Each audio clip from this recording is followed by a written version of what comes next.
I once had a patient who came to me as the third doctor because she didn't want to do investigation. She wanted a doctor who was just going to prescribe antibiotics for her. Yeah, I discovered in her book she had gone to the first place, they asked for lab tests, she didn't do.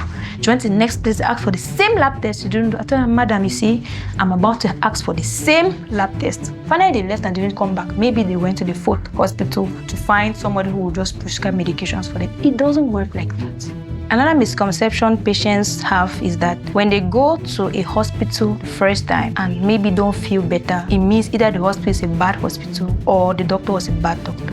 When I see a patient that has been to a previous hospital for the same complaint, and I ask them, but you started treatment right? Yes. Why didn't you go back there? They say, oh no, the treatment they gave wasn't working, so I decided to change hospital. I was like, no. In medicine, we don't always start with the worst.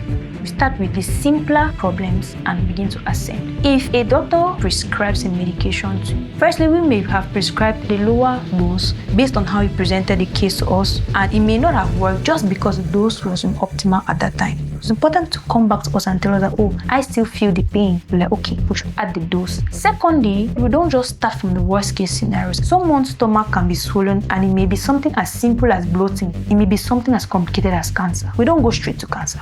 We start from the simpler things step by step and then gradually go to the more complicated things based on how we see.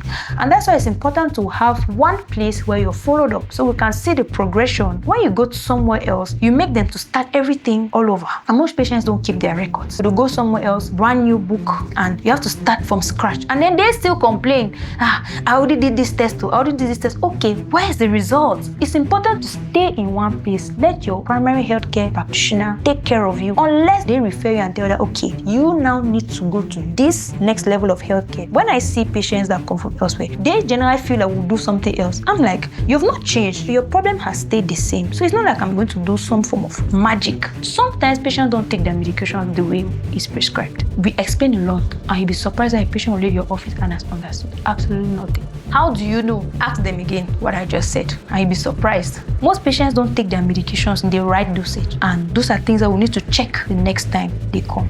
They say this medication is maybe 3 times a day. Maybe they end up mixing up and taking the one that is supposed to be 3 times a day, once a day, and then you come back and they've been undertreated. So it's really important to go back to where you started your follow-up in the first place.